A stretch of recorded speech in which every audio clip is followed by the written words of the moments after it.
राधे राधे महाराज जी। गुरुदेव, आपको आनंद किस रस में ज्यादा था लगा, काशी वाले में या वृंदावन? एक दूध का खोया, बूरा, पेड़ा, बर्फी, कई पदार्थ बनते हैं।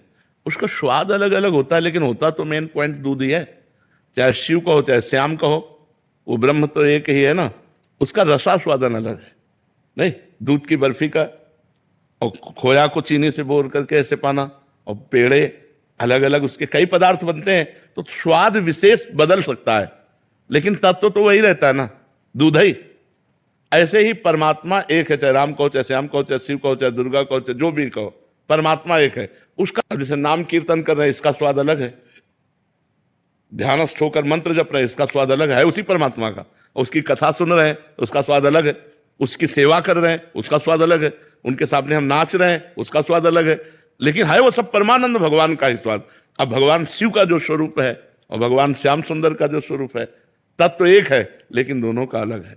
जब हम रसास्वादन की बात करते हैं तो स्वयं भगवान रास रस का रसास्वादन करने के लिए शिव जी गोपीश्वर बनकर वृंदावन में रास में प्रवेश करते हैं और चुनरी ओढ़कर रास का रसास्वादन करते हैं। तब तो जो रज शिव सनकादिक याचत, सो रज शीस चढ़ाऊं कि सोरी तेरे चरणन की रज पाओ।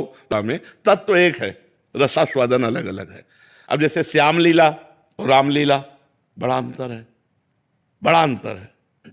गंभीर मर्यादा, बिल्कुल कहीं इतनी भी मर्यादा का, वही राम है वही श्याम। प्रेम लीला स्वच्छंद, प्रेम की एक अपनी मर्यादा होती है। एक गोपी एक श्री कृष्ण, एक गोपी एक श्री कृष्ण, वो अद्भुत रास रस ये कहीं नहीं आप देखोगे। तो ये इनका विचित्र प्रेम रस और उनकी विचित्र गंभीरता, मर्यादा पुरुषोत्तम भगवान श्री राम के पावन चरित्र में मर्यादा ही मर्यादा है, और यहां प्रेम मर्यादा है।